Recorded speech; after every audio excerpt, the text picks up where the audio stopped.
Now, though, according to TV licensing people, 13,000 viewers in the UK are still watching on a black and white set.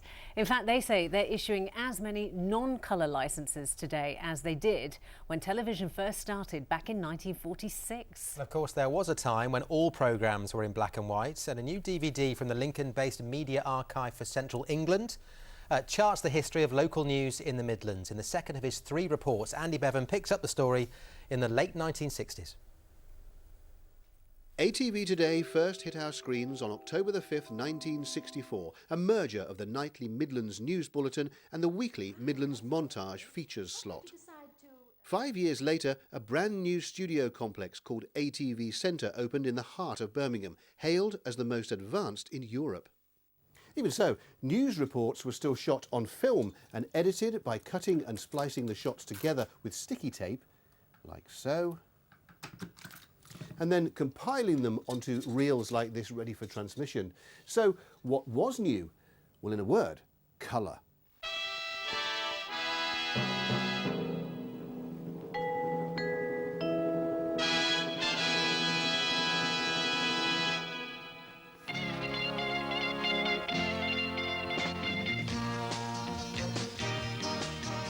The advent of colour brought with it colourful characters.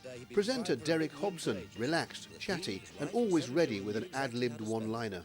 Among the items they bought with the money from the 50p bet were a television, bicycles and hundreds of pounds worth of clothes.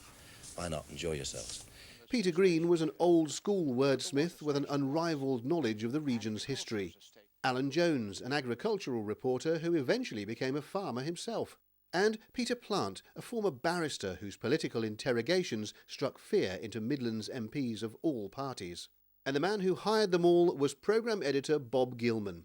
He'd been there virtually from the start, as had seasoned newspaperman Mike Warman. But in 1972, who should come knocking on the boss's door after being kidded in a pub by reporter John Swallow that he was leaving, but Mike's younger brother? I scampered across the road and knocked on the door, the editor's door, and I said, I understand you've got a vacancy. And the editor said, my God, he said, you're quick off the mark. And I'm cutting a long story short, but he said, I think we'll give you a go. And that's how I got into television. It's proposed to build 14 of these houses, and they'll be the narrowest built in this city since the last century, when we were used to the back-to-back terraced houses. On most nights, ATV Today was getting 3.5 million viewers. It was in its heyday. Tony Maycock and Wendy Jones joined the team. ATV Today. But despite its cosy and sometimes knockabout style, when the big stories broke, ATV Today was there. November 1974, and 2 pubs in Birmingham were bombed, killing 21 people and injuring almost 200 others. I think we're probably the first crew on the scene, and it was mayhem. We thought that there were many, many more bombs about to go off. And I'll never forget trying to get some film back to the studio very quickly, running back through the bullring and actually tripping over one of the army robots that was going in to look at a rather suspicious package. ATV Today also prided itself on its extensive sports coverage. The department was headed by former England captain and Wolverhampton Wanderers legend Billy Wright. In 1972, he brought in a young upstart from Westwood Television. He was looking for a new sports presenter, so he decided to invite me to join. It was a no-brainer from my point of view. As soon as I got offered it, I leapt at it. Forgot to sort out the money as well, went on the same money. Took me a few years to get that right, but it was a great move for me. Other ATV Today sports signings included Trevor East, Bob Hall, often on loan to the programme's political department, and an ambitious radio reporter who fancied his TV chances against the likes of Derby County's Brian Clough, who famously ate young journalists for breakfast. You had to be on your toes, because this man was sharp. Sometimes he was terrific and full of bonhomie. Other times you can tell you to get stuffed and where to get off. You know, it was quite testing. Peter and I are now officially finished with this Derby County Football Club. Can you tell us why you resigned? Brian, can you just answer? That is the last question. Thank you very much indeed.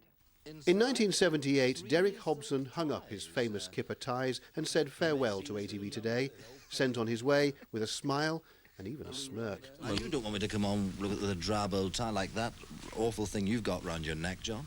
This is an ATV company tie, Derek. They do happen to employ you, and I'm very proud to be wearing it. Now, you may have just spotted a famous face there we haven't mentioned so far. Well, the DVD set is called From Headlines to Tightlines, and there's a trio of ATV Today legends we've yet to feature, but we're saving them for tomorrow.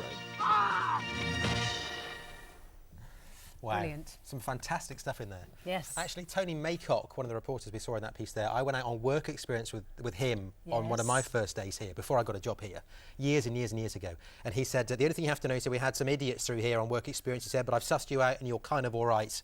And that scared me to death. But I kind of thought, all right then. You survived. I'll come back tomorrow. Blimey. Anyway, just a reminder that you can see some of those famous faces again on the programme tomorrow night, when we'll be showing you the third of those features. And by logging onto our website, you can have all the details, watch it again, and find out how to get hold of the DVD as well, which is produced by the Media Archive for Central England, itv.com/central. There we go. Now,